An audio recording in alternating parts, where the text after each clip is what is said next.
So for the Denver Broncos, after a disappointing 2018 season, Vance Joseph was sent packing. The heat was cranked up on John Elway, any remaining goodwill for the Super Bowl victory of a few years ago, long since in the rearview mirror. Time for changes in the Mile High City, which brought the hiring of Chicago Bears defensive coordinator Vic Fangio. After all those years in the league, all those years as defensive coordinator, finally in his 60s, getting his first opportunity to be an NFL head coach. Then, along with that, with some of the patchwork guys that they've had at quarterback over the past few years, notably Trevor Siemian and so forth, the Broncos go make a trade. I never would have classified it as a big trade, but they made a trade nonetheless. They went after an elite guy. They traded for Joe Flacco. So you bring in a new veteran assistant to be your head coach. You bring in a new veteran quarterback to stink up the joint.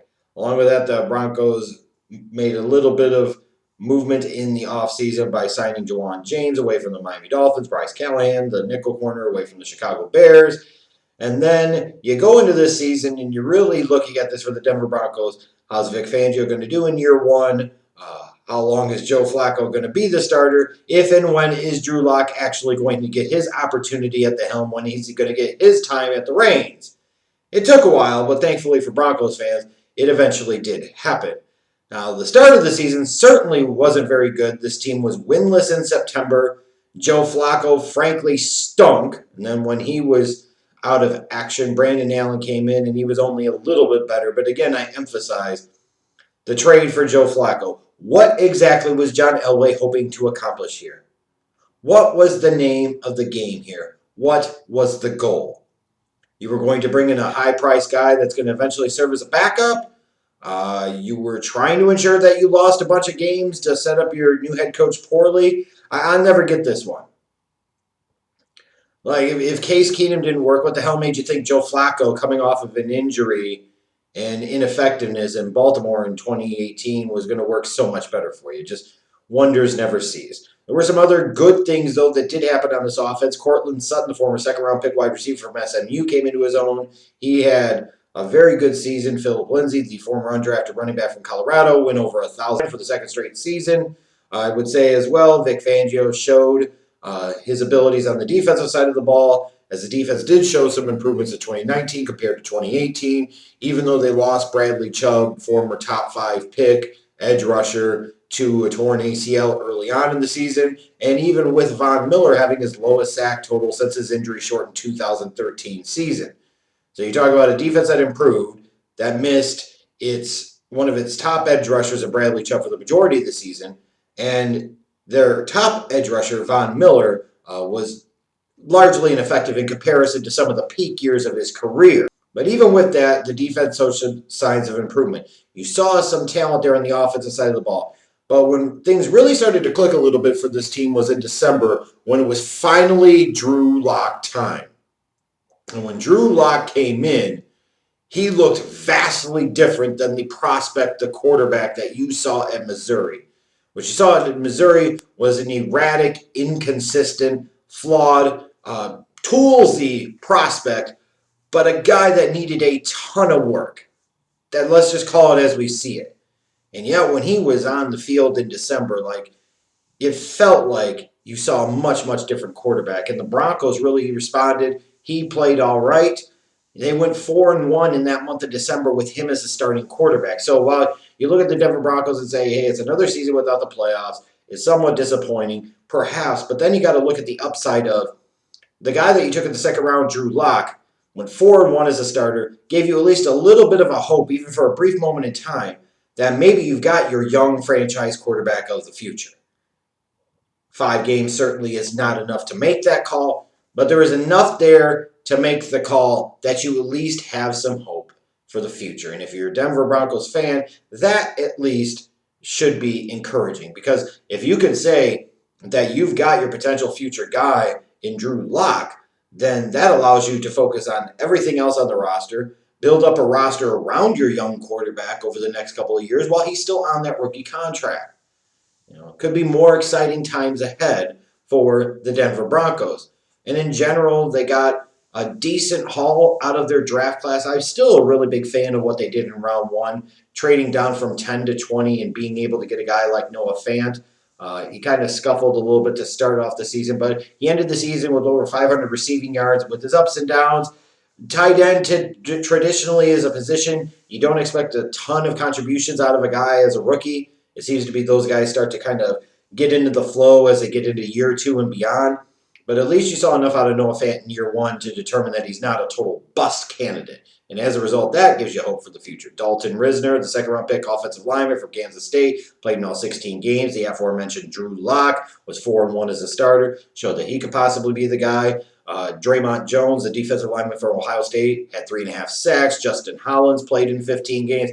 Like, it was a solid haul in the draft for the Denver Broncos. And if Drew Lock, he's not just about the quarterback, but man, it is an awful lot about the quarterback. Let's face it. It's the most important position in North American professional sports. If Drew Lock could become that guy and you were able to get him in round number 2, then man, that elevates the profile of this draft class exponentially for this Broncos franchise. And the good thing for them is heading into this offseason, you talk about a team with about $60 million in cap space, with only maybe a couple of notable free agents such as Chris Harris and Derek Wolfe. Not a lot of guys that they necessarily have to worry about having to fork over big money in order to keep. So it gives them the flexibility to do what Elway likes to do, which is go out and spend some of that money out in the open market to address some gaps and some short-term holes in his roster. With that said, the Broncos are actually positioned relatively well in the draft as well. They got the 15th overall pick in round number 1. So sitting there right in the middle of round 1 gives them some flexibility of what they could potentially approach in the draft. Their second-round pick, then they've got 2 third-round picks, 2 fourth-round picks, a 6th-round pick, a 7th-round pick. Sitting relatively nicely gives them the ability with the 2 thirds and the 2 fourths. If they want to get froggy with pick 15 and they want to move up a little bit to get a guy, with one of those third-round picks, it might allow them to jump up into the top 10, or more importantly, they're taking that second-round pick and either a third-round pick or fourth-round pick to potentially move back up into round number 1, which certainly could be a possibility for this team, trying to get 2 impact guys, trying to get 2 stars out of this draft without incredibly handicapping the rest of their 2019 draft capital. What might they focus on in this offseason? What might they focus on in the draft? I think offensive tackle is a primary need for them. I'm sorry, every time I saw Garrett Bowles this year, it looked like he was getting flagged for holding. There was some type of penalty. It was something. And he was a former first-round pick, and you hate to give up on him. But, especially if you're talking about Drew Lock and wanting to protect your investment in him and protecting the potential of what could be the possibility of him, you have to get better play and performance out of there. Then I look at the offense as well, and I say wide receiver, Cortland Sutton's shaping up to be a stud. You might want to get another guy opposite him. If you got a Cortland Sutton, a Noah Fant comes into the year 2 and he develops and progresses, and now you add another weapon on the outside, then the Denver Broncos passing game is a lot more interesting in a hurry. But I would still expect this team to invest quite a bit on the defensive side of the ball in this draft. I look at inside linebacker, screams out to me as a place where they could use an impact player. Then I look at that secondary, and I say corner is certainly a need, even if they re-sign Chris Harris. And especially if they don't, it might jump up to the top of the list in that case. Then you look at safety. I feel like they could use another impact player in the back end of that defense. But it's kind of one of those deals, if you're the Broncos, that you can't get so married to any one specific need that you overrule your draft board and take an inferior talent. Like, I look at Phillip Lindsay. Yeah, he had 1,000 yards for the second straight season, but he feels like he's always going to be a guy to me that you look at and you say, okay, the numbers are okay, but is he really an impact player? And is he really that type of guy, or is he just a guy or just another guy? And is he somebody that if you look at this draft and you look at round 2 or you look at round 3, or there could be some nice running backs available, might the Denver Broncos dip into that pool and get a guy that could potentially unseat Phillip Lindsay? Because again, he's gotten opportunities, he's done something with them, but how much has he really truly done with them? I don't mean to pick on the guy, I'm just using that as an example.